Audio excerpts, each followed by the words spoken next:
Criminal ഗൂഢാലോചന ഉണ്ട്. ആ ക്രിമിനൽ ഗൂഢാലോചന അന്വേഷിക്കണമെന്ന് മഞ്ജു പറഞ്ഞിടത്തുനിന്നാണ് എനിക്കെതിരെയുള്ള ഗൂഢാലോചന ആരംഭിച്ചത്.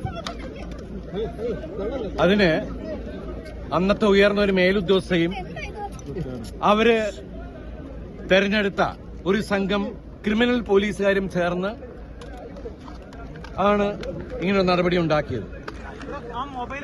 അതിനായിട്ട് ഈ കേസിലെ മുഖ്യപ്രതിയെ കൂട്ടുപിടിച്ച്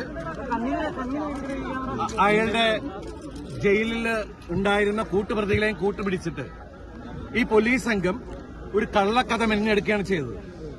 എന്നിട്ട് ഈ പോലീസ് സംഘം ചില മാധ്യമങ്ങളെയും അവർക്ക് ഒത്താശ ചെയ്തു കൊടുക്കുന്ന ചില മാധ്യമ പ്രവർത്തകരെയും കൂട്ടുപിടിച്ച് ഈ കള്ളക്കഥ സാമൂഹ്യ മാധ്യമങ്ങളിലൂടെ പ്രചരിപ്പിക്കുകയും ചെയ്തു.